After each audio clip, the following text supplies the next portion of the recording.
Roy Suryo, baiknya dia menganalisa bokep aja. Ya kan, dia koordinasi sama Pak Ganjar, menganalisa bokep nih gimana. Roy Suryo mendingan analisis bokep aja. Aduh. Tapi kalau dipikir-pikir nih ya, satu-satunya analisis dia yang berhasil itu menganalisis videonya Ariel, Luna, sama Cut Tari. Sisanya gagal semua. Minum. Sebentar lagi luka dalam tubuhmu akan sembuh. Bandel. Ahli forensik, ahli foreder, ahli teletabis, ahli telematika, ahli telegram, ahli telenovela, ya. Lu berpelukan aja sama bini lu sama anak lu tiap hari. Berpelukan sebelum lu masuk penjara.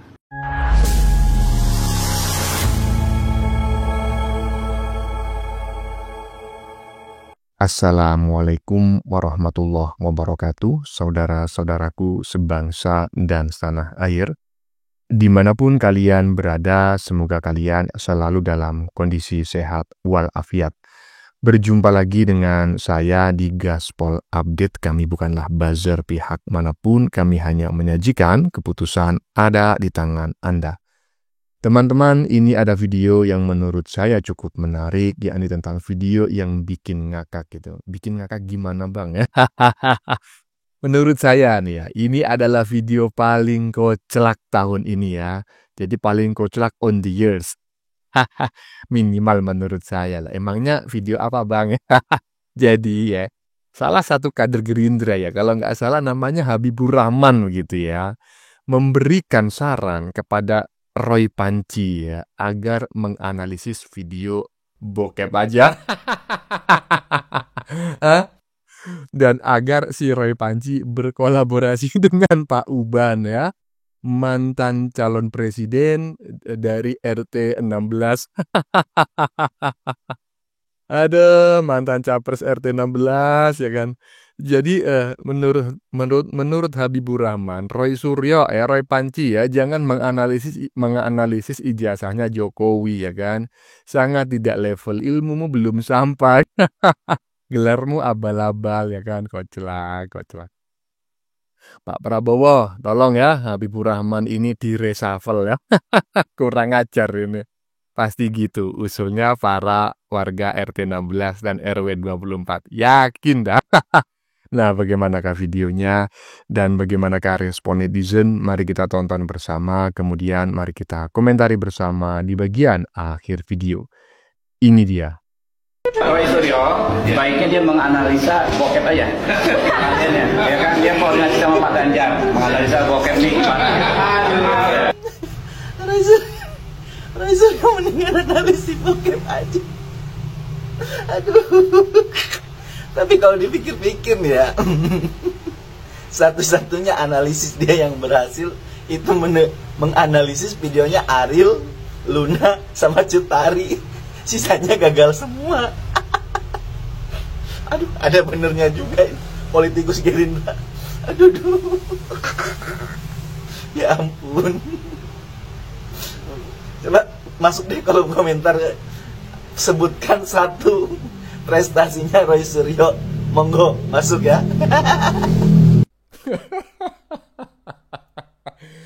Seperti yang saya sampaikan tadi teman-teman ya, saya ini sebetulnya masih menahan ketawa ya. Ya, astagfirullahaladzim ya. Jadi ya itu ya, seperti yang saya sampaikan pada opening tadi, bahwa ini adalah video paling lucu on the years. Aduh. Ini ya. Tolong Pak Prabowo ini di reshuffle, ini jabatannya apa sih? Si Habibur Rahman ini jabatannya apa? Tolong diganti. Pasti begitulah usul para warga RT 16 RW 24. Aduh, lanjut ya. Biar nggak ketawa terus. Ya sampean tuh lelah banget ya meneliti ijazah fotokopi. Lah sekarang malah nyalahin yang upload pertama kali di medsos. Lah tahu kalau fotokopi kenapa dianalisa Pak? Sekian tahun ngeyel, bener ini palsu. Udahlah Pak, sampean itu ngupload lagu Indonesia Raya aja lah. Ya, malu mantan menteri lulusan UGM gak apal Indonesia Raya. Sampai rapat pun sampai yang tertidur. Malu anak cucu. Iya, ngapain sih Roy meneliti ijazah Pak Jokowi? Udah gitu fotokopian lagi dan sekarang menyalahkan yang mengupload. Udahlah, sarannya Habibur Rahman tadi dengerin dan menurut saya itu adalah yang paling logis gitu ya. Udahlah. Ah, apa namanya? Analisis aja itu video-video. Astagfirullah. Udah kerja sama Pak Uban aja Roy, ya kan? Udah hubungi sana Pak Uban. Ban, ada barang baru nggak Ban? Ada video baru nggak yang perlu saya analisis? Udah pasti banyak Pak Uban stoknya ya. Aduh, lanjut. Minum. Sebentar lagi luka dalam tubuhmu akan sembuh. Bandel. Daerah ini tak bisa dianggap main-main. Seluruh pendekar pilih tanding berkumpul di sini.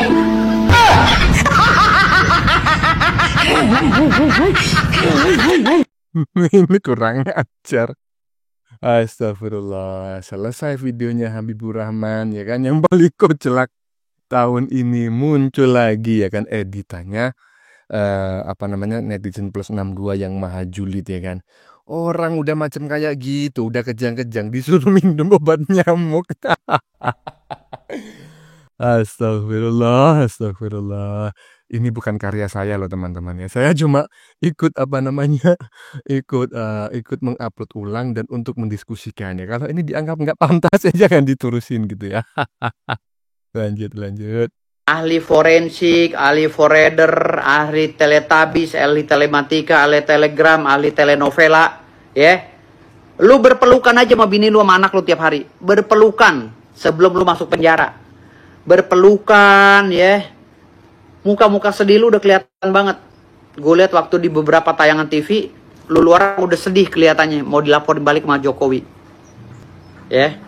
Itu pandangan hukum gue. Dari dokter hukum. Kan lu kemarin kan di TV ngakunya kan, saya dokter forensik, saya dokter teletabis. Iya, pandangan lu betul. Menurut forensik sekian ini benar. Tapi menurut gue, ahli hukum pidana, ahli hukum perdata, ya, gue jelasin. Ada kewenangan undang-undang yang menyampingkan perkara pidana terkait dengan pejabat publik. Itu di dalam Undang-Undang Nomor 16 tahun 2004 tentang kekuasaan hakim atau kewenangan hakim. Aduh, ini lagi ya kan. Gimana ya cara bikin konten seperti ini ya? Ini beneran orangnya apa ini lips to synchronization teman-teman ya? Hah? Jadi kan ini kita dengar bareng-bareng ya. Tadi kan suaranya Firdaus ya, seorang pakar hukum gitu ya, seorang pengacara gitu. Nah, kok bisa tepat gitu loh. Ini kan nggak mungkin lah lip sync sesempurna itu. Kemungkinan besar ini menggunakan aplikasi. Nah, kalau teman-teman tahu aplikasinya tolonglah ya tulis di kolom komentar karena saya juga perlu bikin konten-konten seperti ini. Lanjut. Pak Roy Suryo kemarin menggugat Pak Jokowi dengan ijazah palsunya. Sekarang rektor UGM yang digugat. Terus nanti siapa lagi? Aduh, Pak Roy Suryo ini lagi nyari apa sih? Mau nyalek lagi ya tahun 2029 ya? Lagi nyari nama ya? Ya gak coy? Sebentar. Ini si Roy Panci yang digugat oleh UGM ataukah UGM yang digugat oleh si Roy Panci gitu loh. Ini perlu dipertegas dan diperjelas. Kalau misalnya UGM yang dituntut atau digugat oleh si Roy Panci ini kebangetan sekali ya kan. Orang udah kejepit ya kan, masih aja mau gigit orang. Ini kan teorinya anjing kejepit gitu kan. Anjing itu kalau kejepit jangan kau coba mau menolong gitu loh, ya kan? Karena walaupun kita maunya menolong, anjing yang sedang kejepit itu akan gigit. Udahlah Roy ya kan, dengerin sarannya Habibur Rahman di bagian depan tadi ya kan. Udahlah. Gak usah menggugat seperti itu ya kan, daripada kau nanti mendekam di penjara tambah lama. Udahlah ya, hubungi Pak Uban ya, tanya stok ada nggak video baru yang bisa dianalisis gitu. Lanjut. Dur, di PT kemarin banyak yang nanya soal nasib Rizal Fadilah yang kabarnya ketabrak motor. gimana kabar motornya? Asli apa bodong? Terus gimana kabar yang nabrak? Kenapa sih Lor nggak nanyain kabarnya si Padilla? Kok nanyain motor? Begini deh Lor, kejadian yang sebenarnya biar nggak jadi bahan bulian ya. Biar nggak jadi bahan olok-olokan. Sebenarnya si Padilla itu bukan tabrakan Lor ya. Sekali lagi saya perjelas, si Padilla itu bukan tabrakan Lor. Jadi si Padilla itu malam itu kan sudah mendapat surat panggilan dari Polda Metro Jaya. Besok paginya akan diperiksa. Jadi malamnya itu dia bingung Lur. Bingung, takut, resah.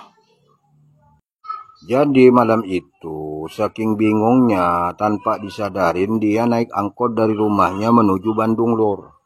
Pas di perjalanan si Padilla ini kebelet pengen pipis, nyari WC umum nggak dapet Lur.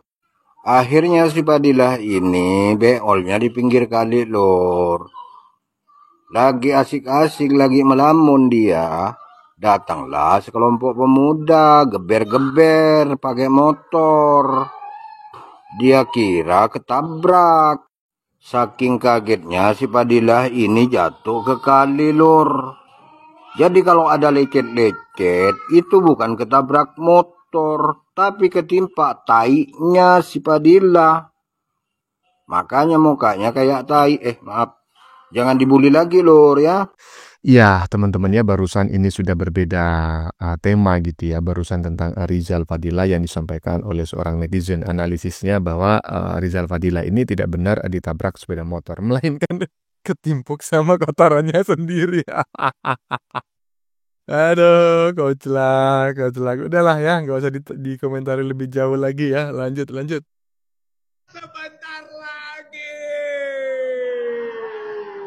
Sebentar lagi apa Jal?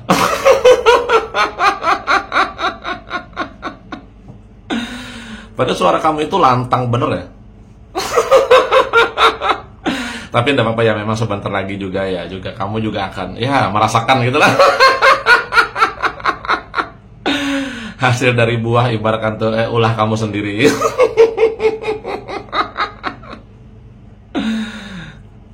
Padahal loh Rizal, kamu itu dipanggil ke Polda Metro Jaya itu cuma diminta keterangan kamu aja. Keterangan dari mulut kamu, bukan dari fisik kamu sebenarnya Jal. Jadi kamu itu alasan aja ketabrak gitu kan. Dan juga hebatnya saking begonya itu ya, kelompok teman kamu itu aja ya. Anda itu loh kecelakaan, malah memberikan informasi ditabrak motor. Seharusnya bilang aja kecelakaan tabrakan, jangan ini ditabrak motor lalu akhirnya apa, mau menggiring opini lagi. Rizal ini orang yang penting begini-begini, saya tidak tahu, mungkin ada yang ingin mencelakai dia, pasti begitu nanti narasinya. Mulai menggiring opini, ingin menghasut publik lagi bahwa kamu itu ditabrak, mau dicelakai. Itulah begonya kelompok kamu itu Rizal.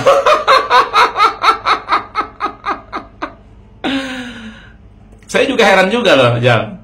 Katanya Anda kecelakaan, ditabrak motor. Kok nggak ada ya di sosial media ini ada berita kalau Anda itu ditabrak motor gitu loh, atau tabrakan atau kecelakaan? Nggak ada loh. Di sosial media seperti nggak ada. Padahal biasanya loh di Indonesia ini apapun kejadian biasanya pasti ada yang posting-posting, yang video. Kok ini nggak ada gitu loh. Ini jangan-jangan nih rekayasa aja nih, tabrakan palsu. Jangan-jangan berita palsu ini. Kalaupun umpamanya tangan Anda, kaki Anda sakit, kan kalau kaki Anda sakit alasan Anda bisa berjalan, kan bisa pakai kursi roda aja. Karena kan di Polda kamu kan bukan disuruh untuk main bola, jingkrak-jingkrak, Anda kan cuma duduk, diminta keterangan dari mulut kamu itu aja jalan. Padahal kurang apa loh CCTV, masyarakat Indonesia ini rata-rata punya HP gitu loh. Umum sudah punya HP masing-masing. Masa saat Anda kecelakaan, umpamanya Anda ditabrak orang katanya, walaupun Anda umpamanya kecelakaan, misalnya, walaupun Anda tahu benar atau tidak gitu loh. Biasanya harusnya ada yang posting, Rijal nih lagi tabrakan atau kecelakaan atau gimana, harusnya ada yang posting di video. Kok ini tidak ada sama sekali loh, di mana-mana di sosial media apapun tidak ada gitu loh. Ini jangan-jangan cuma berita palsu aja nih. Anda takut ya, keter-ketir juga ya. Anda itu ya, Anda itu mau berkilah apapun, kalau sudah dilaporkan Bapak Jokowi dan kuasa hukumnya itu udah bisa mengelak lagi. Anda mau berbicara masalah video hasil forensik itu tidak berlaku. Karena dilaporkan Bapak Jokowi itu adalah fitnah, provokasi, pencemaran nama baik, dan juga apa? Penghasutan. Anda sadar nggak? Di mana letak penghasutan Anda itu? Anda selalu teriak-teriak orasi, tangkap Jokowi, adili, gantung. Nah, itu loh provokasi Anda itu loh. Hasutan Anda itu loh, provokasi dan hasutan Anda itu loh. Ingin menggerakkan massa agar untuk menghukum dan menggantung Bapak Jokowi. Itu sebenarnya. Jadi Anda, walaupun ibaratkan tuh nanti di Bareskrim, apalagi sampai ke Mabes Polri, tidak ada urusannya masalah yang forensik, penelitian menunjukkan video, tidak ada. Ya, Bapak Jokowi itu melaporkan Anda itu masalah penghasutan, memprovokasi. Karena ulah mulut Anda itu loh, Jal. Nah, makanya akhirnya masyarakat bergerak kan, teriak-teriak, adili Jokowi, gantung Jokowi. Itu semua Anda provokatornya. Saya tahu di belakang Anda pun siapa juga. Pendiri yang ormas dibubarkan itu kan. Jadi apapun kilahan Anda itu, laporan Bapak Jokowi kepada Anda itu, Rijal ya, itu masalah provokasi, penghasutan, gitu loh. Jadi tidak ada berbicara masalah, karena hasil penelitian itu tidak ada penting itu, bukan ranahnya itu. Jadi jangan buat alasan lah, Rijal. Jangan buat alasan lah, alasan kaki. Kalau kaki sakit masih bisa kok, pakai kursi roda. Apa perlu saya dari Kalimantan mengirimkan kursi roda? Apa perlu netizen mengirimkan kursi roda? Karena kan yang diminta keterangan kan dari mulut kamu itu loh. Takut ya? Takut ya? Iya, saya takut lah. Ada ya, Jaya. Jangan terlalu banyak alasan ya. Ini sama juga Dokter Tifa juga nih, ada alasan juga nih. Saudaranya lah meninggal. Mulai banyak alasan.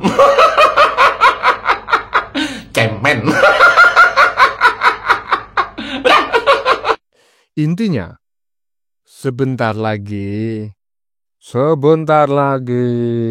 Anda akan mendapatkan hadiah rompi oren dari Polda Metro Jaya. Sebentar lagi Anda akan membusuk di penjara. Sebentar lagi Anda akan kejang-kejang dan nangis-nangis di persidangan. Itulah intinya komentar saya mengenai pernyataan si Rizal Padilla di bagian depan tadi yang dikomentari oleh Mas Ian Jibril barusan ya. Terkait komentarnya Mas Ian Jibril 1001% atau 1 miliar persen saya sependapat. Ya teman-teman. Sudah kita saksikan bersama beberapa video yang sudah kami sajikan. Tadi di bagian depan kita lihat bersama video tentang netizen plus 62 yang sangat julid menurut saya. Hingga tingkat dewa kejulitannya, ya iyalah ya kan. Masa si Roy Panci disuruh minum obat nyamuk? Orang sudah shock ya kan, sudah kejang-kejang dan sebentar lagi stroke stadium 5 masih aja dijahilin macam kayak gitu. Agar minum obat nyamuk ya kan, apalagi tadi juga ada ya kan orang gila yang memberikan saran agar si Roy Panci banyak-banyak berkumpul dengan keluarga karena sebentar lagi mereka akan mendekam di balik jeruji besi. Di luar semua itu, saya sependapat dengan usulan Habibur Rahman agar si Roy Panci berhenti menganalisis foto ijazahnya Pak Jokowi. Mending menganalisis video bersama Pak Uban ya. Bagaimana menurut kalian? Keputusan ada di tangan Anda. Silakan tulis di kolom komentar baik Anda yang setuju maupun yang tidak setuju dengan isi konten ini. Sebelumnya saya memohon maaf ya jika dalam penyajian konten ini ada kata-kata yang menyinggung, kurang tepat penggunaannya, atau ada data yang dianggap keliru atau salah ya. Saya memohon maaf yang sebesar-besarnya. Kita jumpa lagi di lain video. Salam NKRI.